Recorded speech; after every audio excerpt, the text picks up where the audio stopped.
سلام علیکم دوستان. قسمی که در شروع ویدیو دیدین، در این ویدیو برایتان نشان میدیم که چگونه چنین یک اینتروی حرفوی برای کانال یوتیوب خود بسازیم یا جور بکنیم. برای دانستن این پس لطفاً تا آخر ویدیو ما را همراهی نمایین و اگر تا هنوز کانال ما را سابسکرایب ننمودین بالای دکمه سابسکرایب کلیک بکنین، کانال ما را سابسکرایب نمایین. بعدا دوستان برای ساختن این از اپلیکیشن کوین مستر استفاده میکنیم. این اپلیکیشن در پلی استور گوشیتان موجود است و اگر میخواین که بدون واترمارک این اپلیکیشن را در گوشیتان اینستال یا دانلود بکنین، لینک آن را من در قسمت دیسکریپشن ویدیو میگذارم، از آنجا میتوانین این کار را انجام بدهین. زمانی که اینستال کردین بعداً که باز بکنین این قسم یک صفحه برای شما نشان داده می شود. در اینجا بالای گزینه کرییت نیو کلیک میکنیم، بعداً در اینجا گزینه اولگی رو انتخاب میکنیم، بعداً در قسمت بالا بالای دکمه نکست کلیک میکنیم. بالای دکمه نکست که کلیک کردیم گالری گوشی ما باز می شود. از بک‌گراند هایی که در این اپلیکیشن هست در اینجا بالای گزینه ایمیج کلیک میکنیم، در اینجا بک‌گراند سیاه را انتخاب میکنیم، بالای آن کلیک میکنیم، بعدا در قسمت بالا بالای علامه ضرب یا کراس کلیک میکنیم. در اینجا بالای بک‌گراند خود یک بار تب میزنیم و طول آن را تقریبا به اندازه 13 یا 14 سانتی متر انتخاب میکنیم. بعدا در قسمت بالا بالای علامه تیک کلیک میکنیم. بالای علامه تیک کلیک کردیم تایمر خود را از قسمت شروعی بک‌گراند میاریم قرار میدهیم و بعدا در اینجا بالای گزینه لیر کلیک میکنیم، در اینجا بالای گزینه میدیا باز کلیک میکنیم. بالای گزینه میدیا که کلیک کردیم باز گالری موبایل ما باز می شود. این بار لوگوی یوتیوب چینل خود را انتخاب میکنیم. لوگوی یوتیوب چینل، من لوگوی یوتیوب چینل خود را انتخاب میکنم، شما از خود را انتخاب بکنین. اندازه این را کمی کوچکتر میکنیم دوستان. اندازه این را کمی کوچک میکنیم. بعدا طول آن را به اندازه طول بک‌گراند خود در اینجا انتخاب میکنیم به اندازه آن. بعد باز تایمر خود را از قسمت شروعی اینها میاریم، از قسمت شروعی لوگو و بک‌گراند. در اینجا بالای گزینه لیر باز کلیک میکنیم، بعدا در قسمت بالا بالای گزینه میدیا کلیک میکنیم. بالای گزینه میدیا که کلیک کردیم گالری گوشی ما باز میشود. دوستان این بار تمپلیتی را که به خاطر ساختن این استفاده میکنیم آن را وارد میکنیم یا انتخاب میکنیم. این تمپلیت رو من در قسمت دیسکریپشن ویدیو میگذارم، از آنجا شما در گوشیتون دانلود بکنین و به همین طریقی که من میسازم و همین طریقه شما بسازین. دوستان که تمپلیتی را که استفاده میکنم نان کپی رایت است، یعنی شما با استفاده از آن هیچ نوع کپی رایت استرایک از طرف کسی دریافت نمیکنین، به راحتی از آن استفاده بکنین. من تمپلیت رو انتخاب میکنم، انتخاب کردم. در اینجا در قسمت بالا بالای اسپلیت اسکرین کلیک میکنم بالای این آیکن و بعدا در اینجا این آیکن دیگر رو فول اسکرین رو انتخاب میکنم، بالای آن کلیک میکنم، بعدا در قسمت بالا بالای علامه تیک کلیک میکنیم. بعد از اون دوستان در اینجا بالای تمپلیت خود یک بار کلیک میکنیم و بالای آن که کلیک کردیم در این قسمت بالای گزینه کروماکی کلیک میکنیم. بعدا این دکمه رو به این طرف میزنیم فعال شود. بالای آن که کلیک کردیم در قسمت دوستان گزینه بالاگیمون که 28 است را کمی این طرف میاریم، تقریبا 30 چند میکنیم، 36 انتخاب میکنیم، 36. بعد از او در اینجا یک گزینه دیگه است به نام کی کالر است، بالا این گزینه کلیک میکنیم و در اینجا رنگی گرین رو انتخاب میکنیم، این رنگ رو انتخاب میکنیم دوستان. بعدا در قسمت بالا بالای علامه تیک کلیک میکنیم.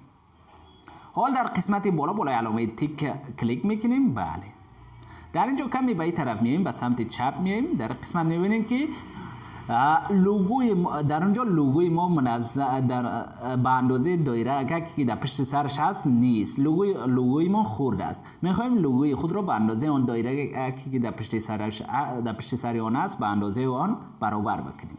برای انجام دادن این کار بالای لوگوی خود یک بار تب میزنیم. بعد از اون در اینجا میتوانیم که لوگوی خود را اندازه‌اش بر اندازه که خواسته باشیم بزرگ بکنیم یا بر سمتی که خواسته باشیم آن را حرکت بدهیم. اندازه این را به اندازه او انتخاب کردیم. حال فقط دوستان در اینجا میخواهیم که در قسمت پایین لوگوی من نام یوتیوب چینل من باشد. برای اینکه این کار را انجام بدهیم تایمر خود را بیارین در قسمت 8 سکند یا 8 ثانیه 8.1 ثانیه از این قسمت ها بیارین تایمر خود را قرار بدهین. بعدا در اینجا بالای گزینه لیر کلیک بکنین. بعدا در این قسمت بالای گزینه تکست کلیک میکنیم. بالای گزینه تکست که کلیک کردیم در این قسمت نام یوتیوب چینلتون هر چی از آن را در این قسمت نوشته بکنین. بعدا در اینجا بالای دکمه اوکی کلیک بکنین. بالای گزینه اوکی که کلیک کردیم در اینجا ما این را در قسمت پایین میاریم، در قسمت پایین لوگوی خود قرار میدهیم و اگر خواسته باشین میتونین اندازه آن را خرد و بزرگ بکنین از این قسمت و میخوایم که فونت آن را تغییر بدهیم. در اینجا بالای گزینه دبل ای کلیک میکنیم. بالای گزینه دبل ای که کلیک کردیم در قسمت انواع و اقسام فونت هست. در قسمت بالای گزینه سیکشن دیسپلی کلیک میکنیم. بالای سیکشن دیسپلی که کلیک کردیم فونتی را که ما استفاده میکنیم به نام سانکریت رگولار است. بالای این گزینه کلیک میکنیم در قسمت در اینجا در قسمت پایین. اگر این فونت رو شما در گوشیتون در اینجا قسمت پیدا نکردین در قسمت بالا بالای گزینه استور کلیک بکنین و بعدا در اینجا بالای سیکشن دیسپلی کلیک بکنین. پایین بین در قسمت پایین شما فونت رو میتونین پیدا بکنین. در قسمت پایین که بیم فونت هست دوستان فونت رو پیدا میکنین.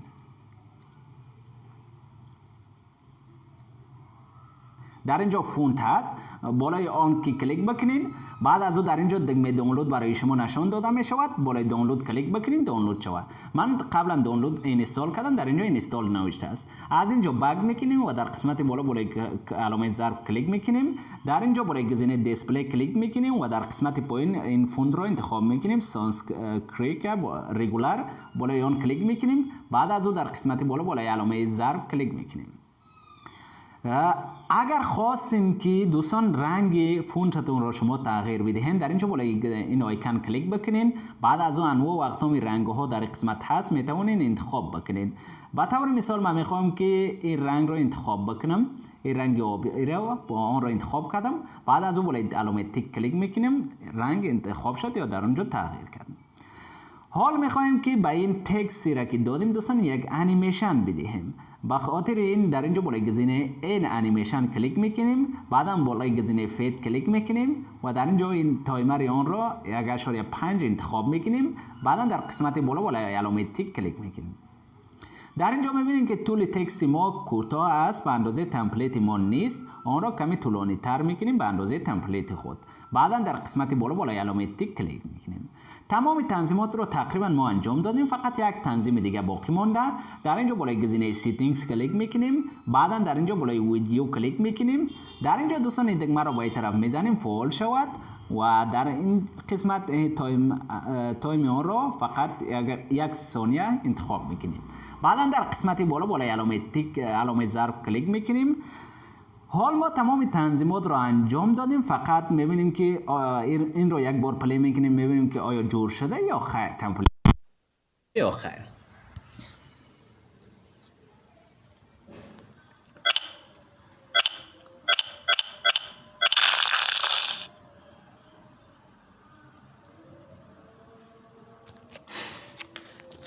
دوستان ببینید که چقدر زیبا و پروفشنال جور شده.